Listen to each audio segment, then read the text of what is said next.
una semana más. Muy buenos días a todos. Contentos de poder estar de nueva cuenta aquí. Bienvenidos a Remate, un lugar en donde nos encontramos diferentes voces, diferentes opiniones, pero sobre todo mentes que compaginamos en dar nuestros puntos de vista sobre los puntos más relevantes de la semana.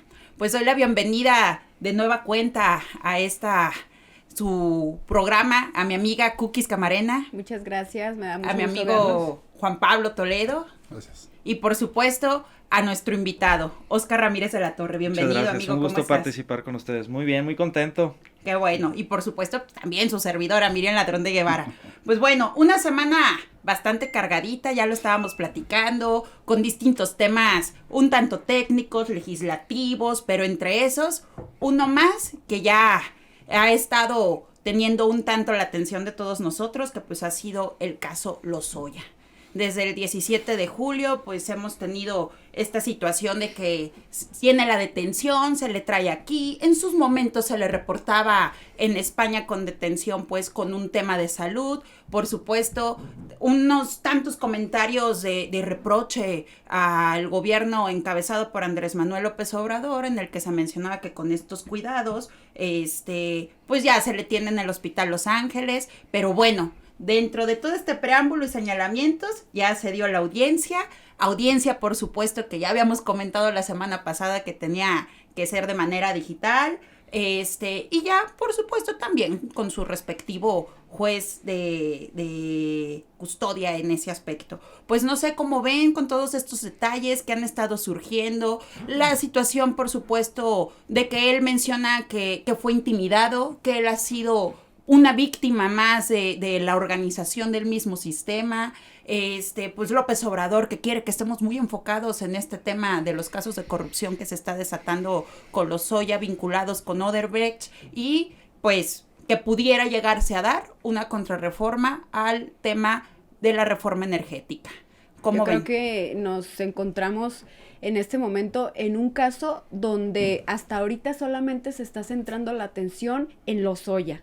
Pero yo creo que coincidimos todos con que lo que haya hecho Lozoya no lo hizo él solo. Entonces, los reflectores ahorita están en Lozoya, pero él sabe que está en el mismo barco con todos sus protectores políticos. Por eso se está animando a colaborar con el gobierno federal, porque él sabe que están en igualdad de condiciones. No olvidemos que fue detenida la mamá de Lozoya, que fue deportada de Europa a México, que su esposa fue investigada en Alemania. ¿Qué nos encontramos aquí? Pues un caso de delincuencia transnacional. Ahora a todos nosotros no nos queda más que esperar y ver realmente qué sucede. ¿Quién tiene miedo de todos estos protectores políticos? ¿Quiénes tienen miedo de que vaya a hablar un poquito más Emilio Lozoya?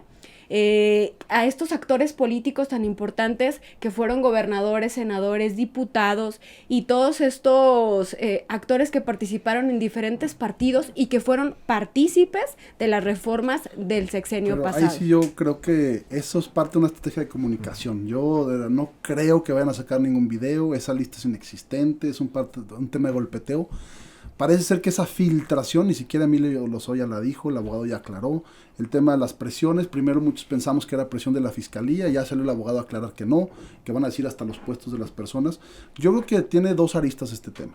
El tema de ataque a la corrupción para el tema de campaña, pero también el tema, como bien dices, Miriam, de la reforma energética. Creo que esto va a fortalecer el discurso del presidente de que se vino a saquear al país.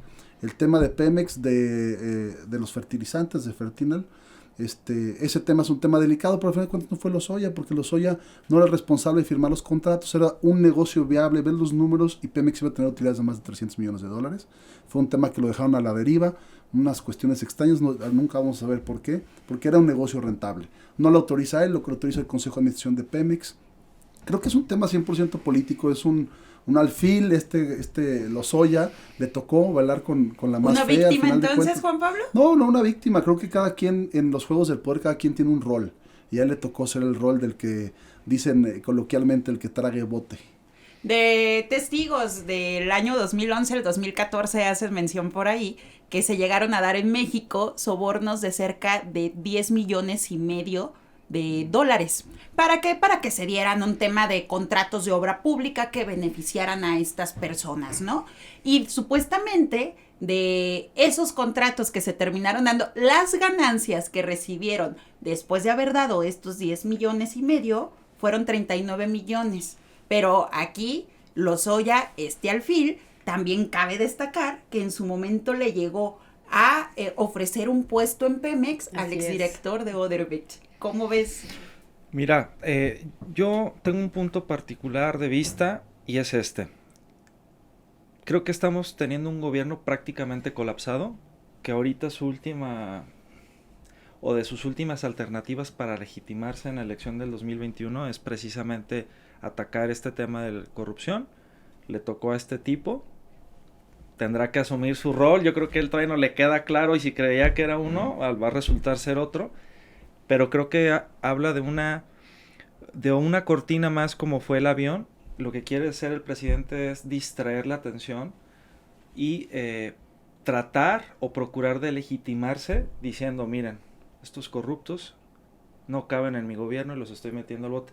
Cuando estás viendo que el país está colapsado en el tema de atención por salud, la inseguridad, creo que estamos viviendo circunstancias que en algún momento las veíamos lejanas.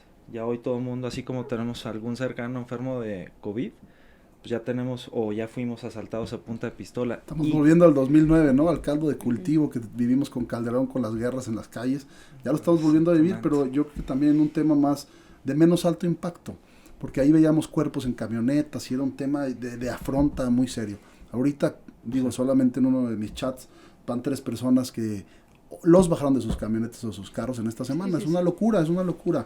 ¿Por qué? Porque el caldo está ahí, ¿no? Es hambre, es falta de empleo, es falta de ingresos, es falta de salud, como bien dices. Pero yo creo que, miren, lo vimos con Javier Duarte. Javier Duarte fue parte también de un círculo mediático y político. Todos estamos esperando que abriera la caja de Pandora y que de repente sacara los nombres y los famosos libritos y cuadernitos. Todos esperábamos que dijera que le dio a Andrés Manuel López Obrador cuántos millones y que hacía Peña a todo el mundo. Y Javier Duarte está cumpliendo con su rol de ser un alfil mediático para el expresidente Peña, para intentar expiar un poquito sus pecados ante la sociedad, y creo que es el caso de Emilio, ¿no? Preparando el terreno para la elección. Y la justificación de Andrés Manuel López Obrador, ¿no? Al mal de todo mexicano que tenemos tanto en economía, salud, etcétera, como han estado mencionando ustedes, la corrupción. Y por supuesto, en estos momentos, pues volvemos a la misma. ¿Quién es el representante o el rostro de la corrupción que conocemos en estos momentos en nuestro país? Se llama Lozoya. Pero también te voy a decir una cosa, ¿eh? Ahí dirían las mujeres que tanto respeto, feministas, dirían que es un estado patriarcal.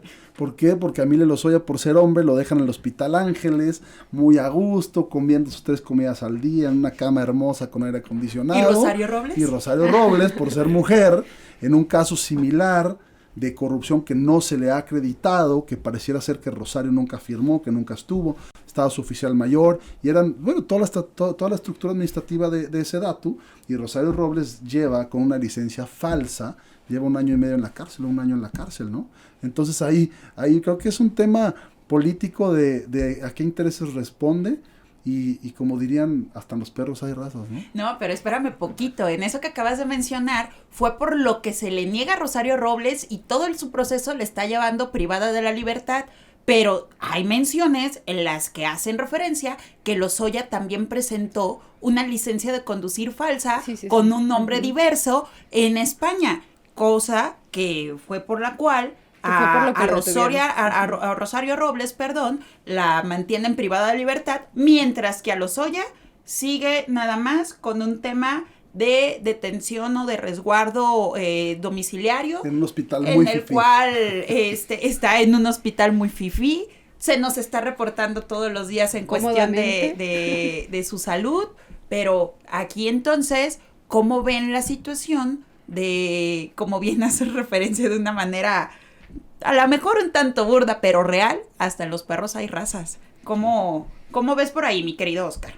Pues no hay que irnos tan lejos a lo federal. Veamos en lo local cómo la gente y los medios solicitaban la renuncia de Macedonio como coordinador en el tema de seguridad, como secretario de seguridad, Y en el caso de esta Fela. señorita Fela, pues aunque pedía a la gente que renunciara, pero ella sí fue hizo facto. O sea, vas para afuera. Claro. Y no veo ahí un tema de equidad. A mí no me gusta usar la igualdad porque no somos iguales. Ujú. Cada quien tenemos nuestra naturaleza, pero sí la equidad. Y creo que en estos procesos, o no sé si la vieron muy fuertecita a Rosario Robles y a este cuate se les andaba ya con anemia, ¿va? Y Nos resulta que acordaron ahora de las está- ligas, sí, ¿no? sí, Ya fue el Ándale. artífice. Oye, Yo creo Cookies, que el caso Lozoya para la historia de México marcará un parteaguas, ¿eh? No sé si será el inicio del fin, no lo sabemos, pero lo que nos queda claro a nosotros es que no nos queda otra cosa más que esperar y que sean las dependencias, las instituciones encargadas en el caso, en deliberar qué va a suceder con todo esto, ¿no? Y que realmente se haga un verdadero trabajo y que lleguen hasta donde tengan que llegar, a las consecuencias que tengan que llegar y que caiga quien tenga que caer. Yo creo que aquí la pregunta del millón y la que todo mundo nos hacemos es, ¿realmente estará dispuesto el gobierno federal a llegar hasta estas últimas consecuencias? Y a llegar a las últimas consecuencias me refiero a llegar al jefe de Lozoya y de todos estos actores políticos que lo ayudaron y que ahora Lozoya es el colaborador del gobierno federal para que caigan todos ellos. Por eso el ¿Realmente chiqueo, por llegaremos eso. a ese jefe? Esa es mi pregunta y creo que la de muchos. a ver, en referencia a eso, Cookies, muy interesante lo que estás mencionando, porque ya nos está dando el preámbulo el presidente de la República, AMLO, que pues sería bueno aventarnos una consulta popular para Sí. ver si persiguen Es a como exmandatarios de la aventar la República. bolita a la gente, o sea, ya no es Andrés Manuel el que va a decidir qué se va a hacer, ya es la gente, y pues él fácilmente se lava las manos y dice, tú decidiste, no yo, no soy el malo, pero yo te hago caso a ti. Pues amiga, ya tienes la voz, ¿con qué te gustaría cerrar el tema?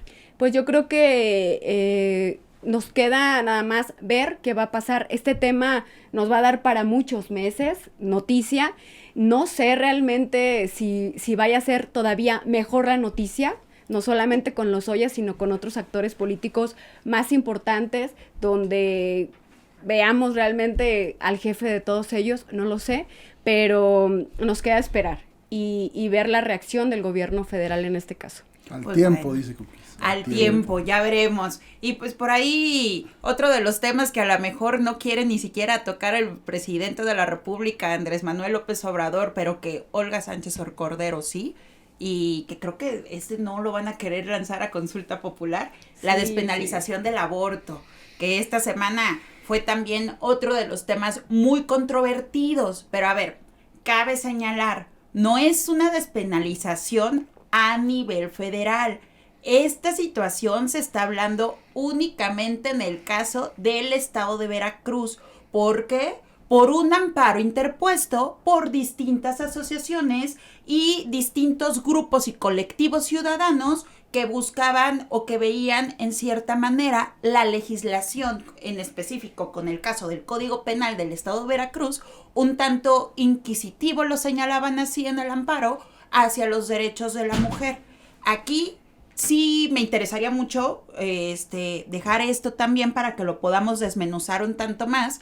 Lo que hacen referencia es que en Veracruz es perseguida una mujer por abortar hasta por una situación de violación, a diferencia en un comparativo de lo que tenemos en el estado de Jalisco con el Código Penal y otros tantos más, pero eso es en específico. 4 votos en contra, quien presentó el proyecto, porque era solamente un proyecto para enviarle al Congreso del estado de Veracruz la petición de que regulara y modificara pues su Código Penal, fue por parte del presidente en la primera sala, cosa que fue rechazada por 4 ministros.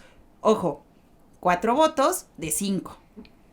¿Cómo ven la situación? ¿Qué les amerita en su opinión? Yo creo que es terrible que en pleno 2020 todavía estemos peleando por los derechos de las mujeres. Esto ya estamos como en los tiempos de la Inquisición, ¿no? O sea, esto ya lo debimos de haber hecho desde hace mucho Superado. tiempo. Entonces, sí creo que es un tema sumamente delicado. Eso es importantísimo recalcarlo. Pero para que México pueda avanzar debemos de estar también apoyados por las leyes mexicanas. Y esto debe de estar plasmado. No solamente se trata de movimientos, se trata de mujeres que impulsen esto, se trata también de hombres que quieran apoyar esta situación. Yo creo que tanto los ministros como las ministras no quisieron entrarle a un tema que sí es mediático, pero que marca a México. Entonces, creo que aquí no se trata tanto de si estás o no a favor o en contra del aborto. No se trata de eso. Se trata de legalizarlo. Y se trata de que tú como mujer decidas qué hacer. A final de cuentas nadie te está obligando. Tú vas a decidir qué hacer. Pero que lo decidas en las mejores condiciones, que sean las herramientas que te dé el Estado, que te den la mejor información y que no sea de una manera clandestina, porque a final de cuentas estamos en una realidad en que actualmente la mujer decide si sigue o no con un embarazo, pero ¿de qué manera? De una manera sumamente riesgosa. Qué mejor que lo hagas con toda la información y con las herramientas necesarias que te pueda brindar el Estado. Y me gustaría añadir ahí, profundizando en el tema y con los hombres, pues yo creo que también en estos casos se debería de buscar en el tema judicial. Hay dos partes, o sea, aquí entró un hombre y una mujer. ¿Por qué la mujer es la única a la que se le puede sancionar? A la que se le criminaliza este delito. En ese sentido debería de haber los mecanismos que puedan otorgar poder en el sentido de haber. Es como, antes decías, es que está embarazada o la traigo embarazada, ¿no? Sí. Y ahorita estamos embarazados. Y creo que esa debe de ser la lógica de la que parta este tema. Fueron dos los involucrados. Ahora, hay personas que fueron embarazadas por una violación. Y creo que está considerado o contemplado para que en esos casos se te pueda eximir de alguna sanción legal. Yo creo que... En nuestro estado, en Veracruz, estado, ¿no? Exactamente. Yo lo que sí creo es que debe de haber una corresponsabilidad plasmada en el tema legal, donde el involucrado o los involucrados pues tengan que vivir lo que tengan que vivir con base a su decisión ambas partes. Sí, bueno, cuando... Para la concepción se necesitan dos. Para la decisión de abortar puede ser una decisión compartida, puede ser una decisión personal. Creo que las mujeres han estado pugnando porque es un tema personalísimo de la mujer al final de cuentas. Porque también hay quien levanta la voz y dice, oye, a ver, en donde es legal el aborto, como también es fruto de la concepción entre dos, bueno, sí, pero quien lo carga, quien lo concibe, quien lo desarrolla es la mujer. Por eso se habla de que es un derecho intrínseco de las mujeres. Yo creo que lo que queda de ver la Suprema Corte o lo que yo siento que deja un mal sabor de boca es a lo mejor por un tema de entender el papel de la Suprema Corte. La Suprema Corte no está para legislar, es un tribunal garantista, son ministros que están para observar las leyes que emanan de un proceso legislativo.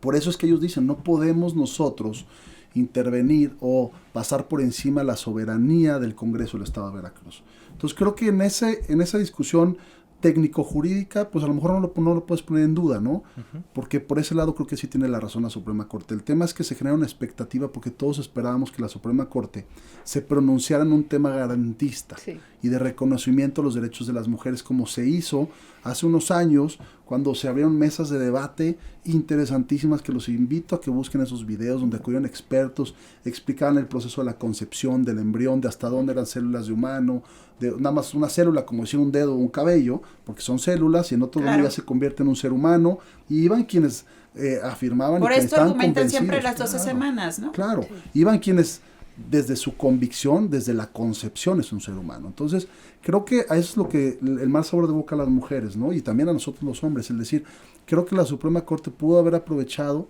el tema, pero si volteas y recuerdas cuando Peña presenta la reforma, cómo le quemó las manos y cómo le dieron durísimo todos los conservadores de este país, porque somos un país conservador en su mayoría realmente.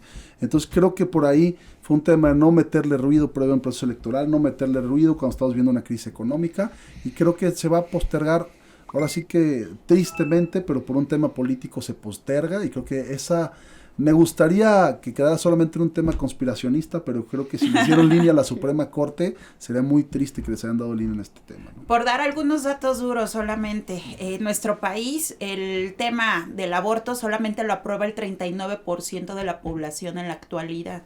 En la Ciudad de México, ya que se aprobó la legalización del aborto, hasta el momento son 60,000 mujeres las que han decidido realizarse el proceso. De estas 60,000, 70 manifiestan ser católicas, ¿ok?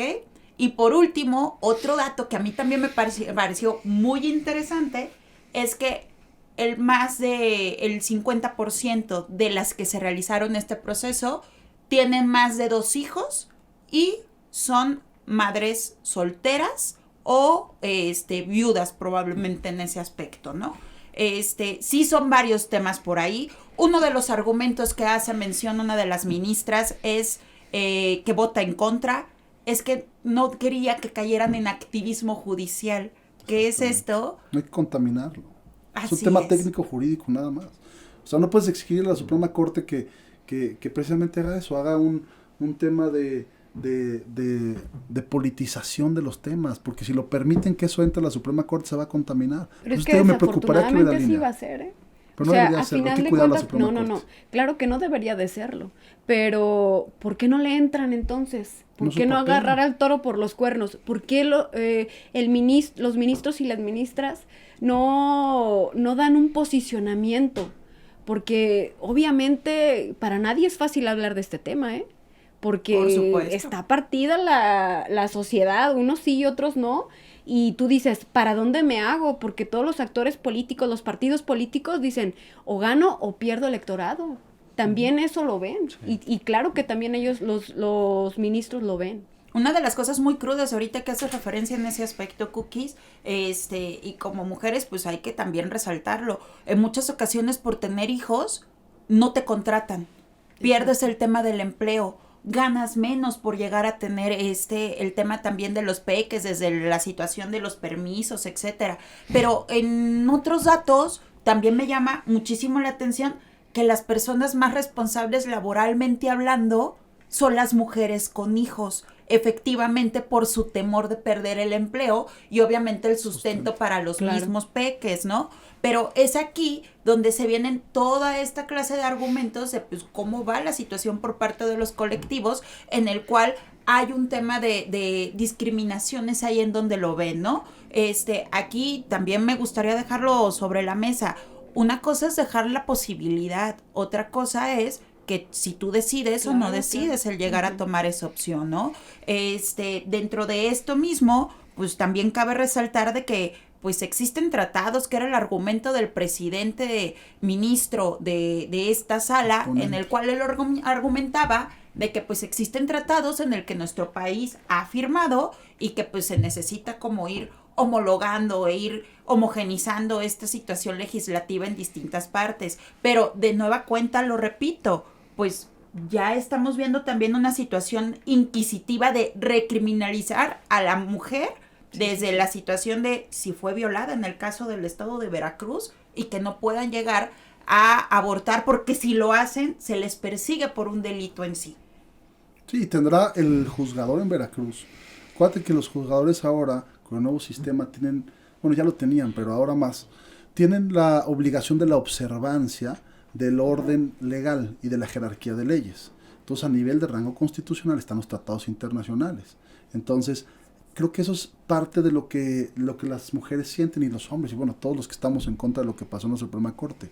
Fue un tema precisamente de jerarquía, de decir, el Código Penal del Estado de Veracruz no puede estar por encima de un tratado internacional, porque en el rango de jerarquías pues es a nivel constitucional. Entonces creo yo que ahí habrá un trabajo extra los defensores de oficio, porque desafortunadamente las mujeres que sufren estas consecuencias, la mayoría no tienen capacidad económica para defenderse, ¿no?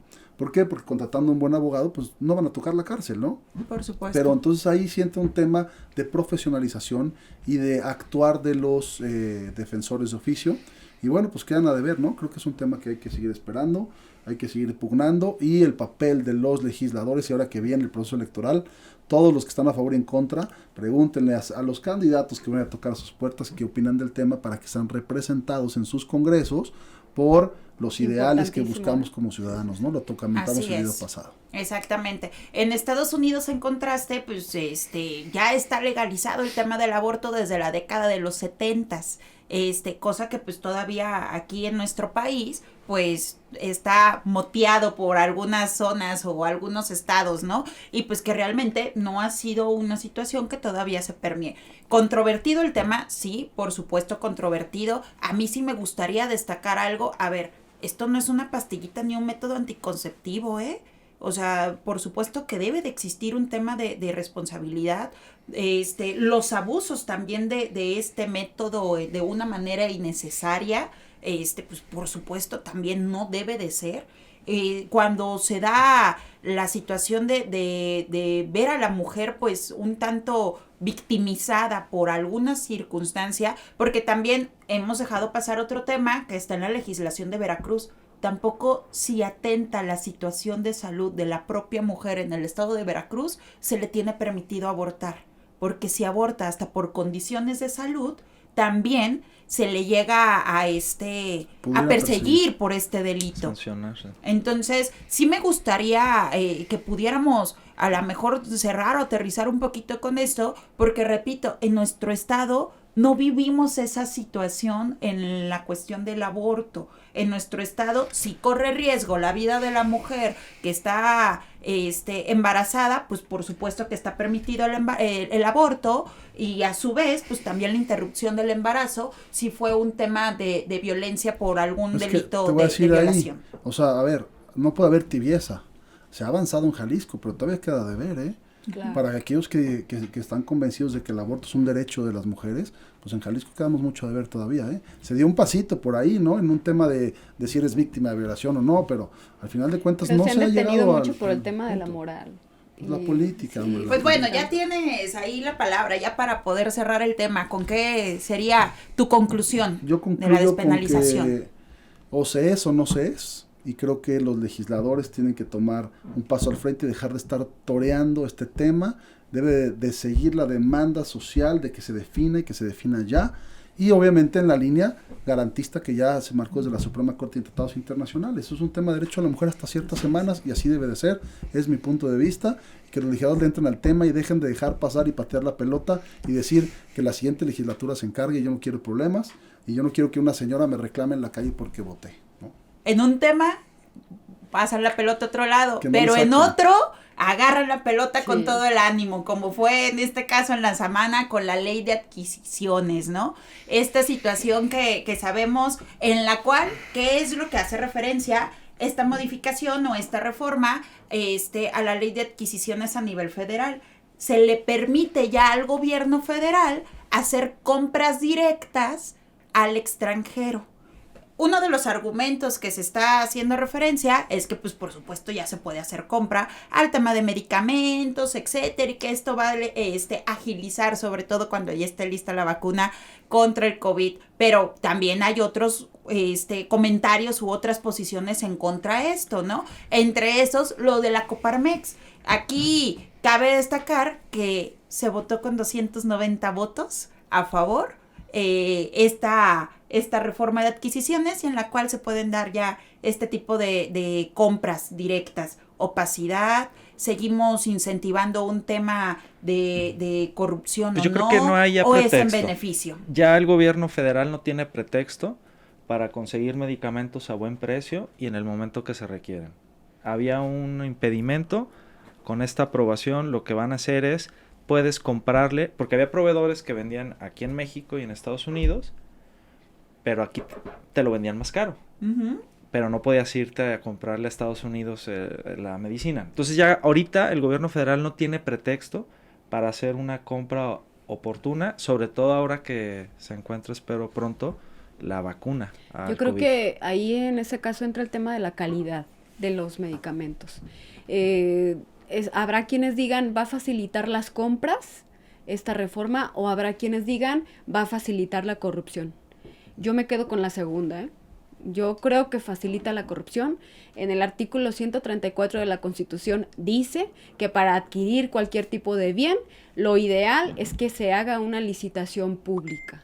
Exacto. Con el gobierno actual, con el gobierno federal, el 90% son adjudicaciones directas. Solamente el 10% se hace con licitaciones públicas.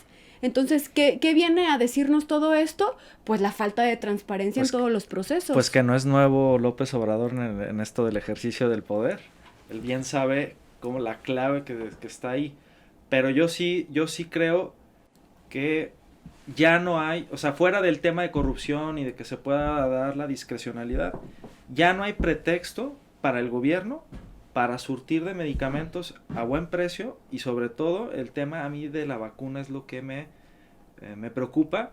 Dicen que no se va a hacer no es un tema económico que se vaya a buscar lucrar que algún laboratorio, sino que se desarrolla, se pasa la fórmula y creo que a un costo muy bajo es lo que se quiere distribuir. A costos bajos, pero en su momento lo vimos hasta con los cubrebocas en algunos gobiernos, ¿no? ¿A qué costo los estuvieron comprando? ¿Quién no tiene un amigo que venda cubrebocas o termómetros? Que intentó. Ahorita, que intentó. Todos los que tenían broncas de chamba se querían refugiar ahí. Los tapetitos. Yo quiero decirles algo. ¿Cuál es mi punto de vista? Bueno, número uno, el tema de compra de medicamentos es un tema muy complejo. Es un tema de farmacovigilancia y farmacoeconomía que no cualquier persona lo entiende, y que las instituciones no siempre están preparadas. Hay instituciones especializadas en el tema de vigilancia, farmacovigilancia, como COFEPRIS. Si el gobierno de la República no establece un procedimiento específico propio y deja en los organismos internacionales e intergubernamentales, que es lo que dice la reforma, que podrán comprarlo a través de estos organismos. Pero bueno, esos organismos al final de cuentas tienen sus propios intereses. Y además de sus propios intereses, estos organismos compran para países que están subdesarrollados. Si empezamos a comprar medicamentos de países subdesarrollados que están tropicalizados para la genética de las personas en África, para la genética de las personas de estos países tan vulnerables, definitivamente creo yo que no van a llegar los medicamentos correctos para México, porque no vas a ir a comprar gasolina, no vas a ir tú a comprar gasolina al extranjero, no vas a ir a comprar pipas, no vas a ir a comprar calcetines. O sea, estás hablando de un tema en donde el desarrollo de los medicamentos es un proceso de estabilización que dura muchos meses, y la industria farmacéutica global tiene un tema de producción que no produce, no tienes en silos ahí el maíz para hacer tortillas. Es un tema de generación de las biomoléculas, es un tema de estabilizar y de crear y de procesar. Entonces el salir y el pensar que vas a ir con la chequera en mano a comprar, pues no es así. ¿Por qué? Porque los inventarios y la producción y la estimación de cada laboratorio ya están comprometidas y no producen más por el tema de caducidades y por el tema de los costos de mantener los medicamentos como producto final, porque tienes que mantener una red fría. Y también me da mucho la atención que también crean la distribuidora del Estado, ¿no? Una distribuidora de medicamentos que la va a operar el de Protección Civil. No sé qué tantos conocimientos tengan temas de logística y mucho menos en temas de medicamentos. Y para el mantenimiento de ese medicamento, porque también en muchas ocasiones es de que debe de estar con ciertos requerimientos en su resguardo para que no es lo que se conoce como red fría. Reventando. Si tú no tienes ese control de temperaturas, modifica la capacidad del medicamento de ser efectivo. ¿Por qué? Porque si no es como una cadena de custodia, es como o sea, tienes que tú tener desde que sale del laboratorio hasta que llega a México. Es un tema complejo. Yo creo que lo están visualizando como algo muy sencillo y me preocuparía eso. Sí, como si fuera a comprar cualquier Están las otra herramientas cosa, ¿no? ahí y sí lo pueden aplicar, pero haciéndose llegar de personas que tengan conocimiento del tema. Pero ya en el tema económico nacional sí me preocupa que la industria farmacéutica en México, que es robusta, que es reconocida a nivel mundial, esté dejándose de lado, aunque por ahí dicen los de Morena que van a hacer estudios de mercado para después del estudio de mercado definir que van a comprar en el extranjero. Bueno, sabemos que los estudios de mercado en el gobierno federal es una persona computadora, manda 2 correos y pregunta, ya con sustentarlo con 2 correitos Aguante pronto siempre. No, y lo puedes armar el estudio de mercado. El estudio de mercado se arma muy sencillo para todas las licitaciones, y por eso es que se le compra a quien se le quiere comprar en medicamentos y en todo lo demás, porque estudio de mercado es, te mando un correo a cada uno de ustedes y me mandan sus cotizaciones y ya con eso sustento el estudio de mercado. Uno Entonces, de eso me los preocupa legisladores muchísimo. pranistas mencionaba de que con estas licitaciones se podían llegar a perder hasta 100,000 empleos, una situación Sí. también delicada con esta pandemia. Sí, y del viene sector esto farmacéutico. y del sector farmacéutico y de servicios, porque la reforma habla de medicamentos, de productos y servicios.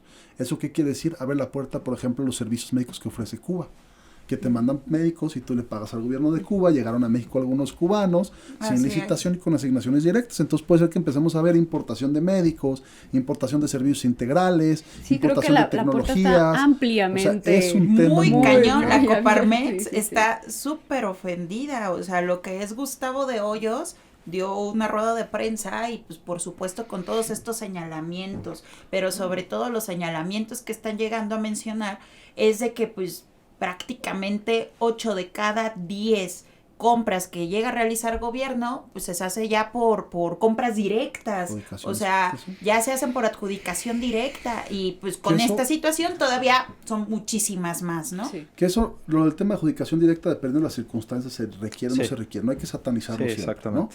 No hay que satanizarlo siempre. Sí es real que es más caro comprar de manera directa, pero yo creo que están perdiendo de vista y tenemos que ver un ejercicio muy ágil de gobierno, porque la compra de medicamentos, las distribuidoras en México no eran un mal necesario, eran parte de la cadena para que el Estado tuviera suficiencia en tema de medicamentos. ¿Por qué?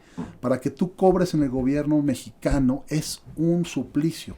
Y eso se llama costos financieros. Cuando tú eres empresario, tú dices, oye, a ver, el uso del dinero por el transcurso del tiempo tiene un costo financiero para mí. Entonces, las distribuidoras, ¿qué hacían? Compraban medicamentos en el extranjero. Cuando tú compras en el extranjero tienes que pagar por adelantado, porque si no, no te meten a producción. Después, cuando te liberan, liquidas el resto y para que tú lo puedas sacar. Entonces, ¿qué Muy pasa? cierto. Tú como importador y distribuidor, tú tienes ahí, liquidas. Después importas, después distribuyes, después firmas Y contrato. el dinero se está moviendo al final de entregas, cuentas. sí, pero el dinero del empresario. Sí, sí, sí. Y el Estado mexicano te paga cuando tú terminas de entregar en las condiciones de la licitación. Ingresas tu trámite de pago y hay gente que tarda hasta un año en cobrar. No, Entonces, hasta muchísimos eso, más. Yo sí. me he enterado de personas que hasta han Aquí en tardado Jalisco hay 3 gente- años, Y, si 4 y años. cambia de gobierno y ya te tienes que ir hasta los tribunales para poder cobrar. Y que en Eso se muchas llama- ocasiones hasta lo que amortigua el empresario de bueno, está bien, le terminó vendiendo a gobierno, yo aquí voy haciendo colchoncito y pues ¿qué es lo que sucede? Pero- que pues, Cambio de gobierno y pues se le fue el arréglatela colchoncito y solo. terminas reventando al empresario. La Sí, importancia de involucrarte como ciudadano y conocer a quienes son los actores, el que aspira a ser diputado, al que aspira a ser regidor, presidente municipal, ¿quién es? O sea, investígalo, porque todo esto es producto de los que elegimos para que estén ahí o de los que decidimos no participar, quienes no hayan votado, y están dejando que otros decidan por ellos. Estas incertidumbres deben de acabarse en el momento en que cada vez sociedad y gobierno coparticipen y sobre todo que hagas conciencia. López Obrador, repito, su gobierno es un gobierno fallido, sin resultados, con problemas en temas de seguridad, de economía, de salud. Utiliza todos estos distractores, que varios temas de hoy son algunos de ellos, y es un presidente legitimado. Sin embargo, creo que la gente ya pensamos distinto en cuanto a los que están ahorita en el ejercicio de poder. La importancia del 2021 va a ser fundamental la participación ciudadana para elegir quién va a legislar, sobre qué temas se va a legislar, cómo se van a aprobar los presupuestos, cómo se van a aprobar los nombramientos. Todo eso es lo que hace un diputado y tiene que representar tus intereses. Sí, definitivamente, y en esta ocasión pues estamos viendo de que pues se hizo una votación con la intención de representar los intereses de que pues la mayor parte de los mexicanos llegamos a tener los medicamentos, ¿no? Unos tantos más pues llegan a argumentar de que pues ya con esta aprobación pues por supuesto ya no vamos a tener el problema de las quimioterapias para los peques, que hemos estado viendo que ha habido una situación de retraso en eso y otras tantas más, pero que pues hasta el día de hoy por lo menos con esta situación de la pandemia, nos hemos dado cuenta de que uno de los ejes principales de los discursos políticos, pues ha sido la situación del sector salud. Pero volvemos a la situación en este aspecto, corrupción o no corrupción, beneficio o no beneficio, en la balanza, ¿qué es en donde queda y qué es lo que termina pesando más en este momento con el tema de la ley de adquisiciones? Yo creo que como en varios temas que ya tocamos en esta mesa, el tiempo nos lo dirá, ¿no? Pero no podemos dejar de lado que para la industria farmacéutica aquí en México, pues esto genera pérdidas de empleo, hasta cierres de empresa, y con esto pues dejamos en duda todavía la calidad de los medicamentos que se vayan a adquirir en el extranjero. No conozco ningún fabricante de medicamentos en México que sea pobre, ¿eh? O sea, a ningún cuate que tenga un laboratorio le conozco que le vaya mal. Evidentemente les molesta la competencia, pero... No, pero no les va mal porque se esfuerzan y trabajan todos los días. Bueno, tienen Sí. inversiones multimillonarias. Te apuesto que no duermen y que no todo es fruto y éxito de su trabajo. Habrá quienes sí hacen negocio con el gobierno, no el negocio del negocio, definitivamente. Habrá quien le juega la corrupción de entregas fantasmas, definitivamente. ¿Y cuál ¿Qué sería entregas? entonces tu conclusión? Yo mi para- conclusión es la siguiente. Lo malo, la industria farmacéutica en México va a sufrir, se van a perder empleos. Claro. Lo bueno, creo que hay un actor que aparece y toma las riendas del tema de salud nuevamente, y es Marcelo Ebrard, ayer anunciando, toma la batuta, él lleva a cabo la firma con organismos internacionales. Creo que Marcelo Ebrard, que materialmente es el vicepresidente de este país, cuando toma las riendas de los asuntos, creo que camina ¿Cómo se bien. nota, no? Me da gusto porque de repente lo veo y digo, bueno, ya llegó El Salvador, llegó Marcelo a acomodar las cosas. ¿Ya se le ve seriedad a esto? Porque hay muchos secretarios y mucho que es una locura, ¿no? Entonces, creo que eso es lo bueno, que Marcelo toma la batuta. Espero y estoy convencido que si él toma la batuta y alinea a las instituciones fortalecidas que tiene este país, que no nacieron este año ni el año pasado, que están ahí, que hay gente muy capaz, tienen la visión de agarrar a los jugadores y hacen una selección mexicana por ahí interesante para compra de medicamentos. Yo creo que si dejan la soberbia, el partidismo, las filas y las fobias, creo que puede obtenerse algún beneficio en el tema de salud. Sin embargo, no comparto la ruta. Pero ya que estamos en el barco, creo que quien maneja el barco y el carro para el tema de medicamentos, por ahí hay una luz de esperanza, un rayito de esperanza, Yanni. Pues bueno, Juanpa, nos damos cuenta con quién te termina dando a ti tranquilidad, que es Ebrard en ese aspecto. Y a lo mejor yo creo que a muchos mexicanos les termina dando esa pasividad, el saber de que pues esta persona que ha sabido ir entrelazando muy bien los hilos, pues se esté metiendo sobre todo en temas tan delicados como va a ser la situación de la ley de adquisiciones y pues las compras, sobre todo en la situación de medicamentos. Pues bueno, ya terminamos de nueva cuenta un programa más, se nos fue como agua. Yo muy contenta de haber podido estar compartiendo de nuevo la mesa con muy buenos amigos, con distintos puntos de vista y que podamos seguir nutriendo. Pues no queda Extrañamos otra. al Darío. que ya no Sí, va de se le vacaciones. extraña, Darío. Pero bueno, tuvimos muy bien aquí también a nuestro amigo Oscar. Muchísimas gracias, Al Cookies, contrario. Juanpa. Gracias, Nos Miguel. vemos para la siguiente semana y los invitamos a que le den clip en suscribirse. Pues muchísimas gracias. Este fue su Gracias. programa Remate.